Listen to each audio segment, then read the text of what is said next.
എൻ്റെ പുതിയൊരു വീഡിയോയിലേക്ക് എൻ്റെ എല്ലാ സുഹൃത്തുക്കളും സ്വാഗതം. അപ്പം ഞാനും വിചാരിച്ചൊരു കേസാണ്. നമ്മുടെ വീടിൻ്റെ പെയിൻറ്റിങ് എല്ലാം കഴിഞ്ഞതിന് ശേഷം നമ്മൾ റൂഫ് ഷീറ്റ് വരുന്നത് ആരും പെയിൻ്റ് അടിക്കാറില്ല. പക്ഷേ എങ്ങനെയാണ് നമ്മൾ റൂഫ് ഷീറ്റ് പെയിൻ്റ് അടിക്കേണ്ടതെന്ന് ഞാൻ ഒരുപാട് നാൾ ഞാൻ ചിന്തിച്ചതാണ്.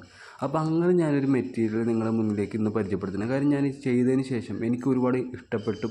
കാരണം നമുക്ക് മറ്റുള്ളവരോട് ഇത് പറയാമെന്നുള്ളൊരു ഗ്യാരൻറ്റിയും കൂടി ഉള്ളൊരു മെറ്റീരിയൽ എന്ന് എനിക്ക് ഒരു വിശ്വാസം വന്നത് കൊണ്ടാണ് ഞാൻ ഈ വീഡിയോ നിങ്ങൾക്ക് വേണ്ടി ചെയ്യുന്നത്.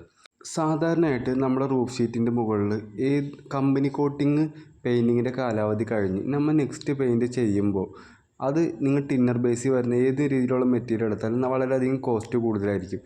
പക്ഷേ നമുക്ക് ടിന്നർ ബേസ് അല്ലാതെ തന്നെ വാട്ടർ ബേസിലും ഈ ഒരു പെയിൻറ്റിങ് ചെയ്യാൻ പറ്റും. ആ രീതിയിലുള്ള പ്രൊഡക്റ്റാണ് ഞാൻ നിങ്ങൾക്കിവിടെ പരിചയപ്പെടുത്തുന്നത്. നമ്മൾ പെയിൻറ്റിങ് ചെയ്യുന്നതിന് മുന്നേ തന്നെ ശ്രദ്ധിക്കേണ്ട ഒരു കാര്യമാണ് നമ്മളെ റൂഫ് ഷീറ്റുകളിലെ ഹോളുകളോ അല്ലെങ്കിൽ പഴയ സ്ക്രൂകളോ എല്ലാം നമ്മൾ റിമൂവ് ചെയ്തതിന് ശേഷം പുതിയ സ്ക്രൂ വെച്ചതിന് ശേഷമാണ് നമ്മുടെ ഈ പെയിൻറ്റിങ്ങിൻ്റെ എല്ലാ കാര്യങ്ങളും ചെയ്യേണ്ടത്. നമ്മൾ എമർഷൻ ബേസിൽ വരുന്ന ഏതൊരു മെറ്റീരിയൽ എടുത്താൽ പോലും അതിൽ കമ്പനി പറയുന്നത് 1 ലിറ്ററിൽ 400 ml വാട്ടറാണ് നമ്മൾ ചേർക്കേണ്ടത്.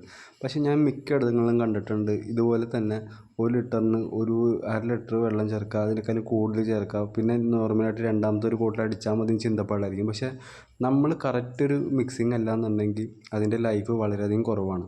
അപ്പോൾ നല്ല ഷൈനിങ്ങും കാര്യങ്ങളെല്ലാം നമുക്ക് വേണമെന്നുണ്ടെങ്കിൽ നമ്മൾ പരമാവധി ആ ഒരു രീതിയിൽ തന്നെ നമ്മൾ മെയിൻ്റെനൻസ് ചെയ്ത് വേണം പെയിൻറ്റിങ്ങിൻ്റെ കാര്യങ്ങളെല്ലാം ചെയ്യാനായിട്ട്. അപ്പോൾ നമ്മുടെ റൂഫിൻ്റെ മുകളിൽ പെയിൻ്റ് അടിക്കുന്നതിന് മുന്നേ ഒരു കാര്യങ്ങളൊക്കെ നമ്മൾ ചെയ്തിരിക്കണം. എന്ന് വെച്ചിട്ടുണ്ടെങ്കിൽ നമ്മൾ ഇതുപോലെ പഴയ സ്ക്രൂകളൊക്കെ നമ്മൾ പഴയ ഷീറ്റിന് റൂഫിലെ ഷീറ്റിന് സ്ക്രൂകളൊക്കെ മാറ്റിയിട്ട് ഇതുപോലെ ടാർ ഷീറ്റൊക്കെ നമ്മൾ ഒട്ടിച്ചിട്ടുണ്ട്. അപ്പോൾ ഈ ടാർ ഷീറ്റൊക്കെ നമ്മൾ ഒട്ടിക്കുമ്പോൾ മിക്കവരും ചോദിക്കുന്ന ഒരു ചോദ്യമാണ്, ഈ ടാർ ഷീറ്റ് അധികം നാൾ നിൽക്കുമോ എന്നൊരു ചോദ്യമുണ്ട്. അപ്പോൾ നമ്മൾ ഇതുപോലെ അപ്പോക്സി അടിച്ച് ടാർ ഷീറ്റ് ഒട്ടിച്ചതിന് മുകളിൽ നമ്മൾ അപ്പോക്സി അടിച്ചതിന് ശേഷം നമ്മുടെ ഈ മെറ്റീരിയൽ നമ്മൾ അപ്ലൈ ചെയ്യണം. നമ്മളിപ്പോൾ വാട്ടർ ബേസാണ് യൂസ് ചെയ്യുന്നത്. അപ്പോൾ വാട്ടർ ബേസ് ആണെങ്കിൽ ഇപ്പോൾ ഞാനിത് അടിച്ചിട്ട് ഏകദേശം നല്ലൊരു ഗ്ലേസിങ്ങും ഇപ്പോൾ നമ്മൾ 2-3 മഴയൊക്കെ കൊണ്ടൊരു പോർഷനാണ് ഇതൊക്കെ.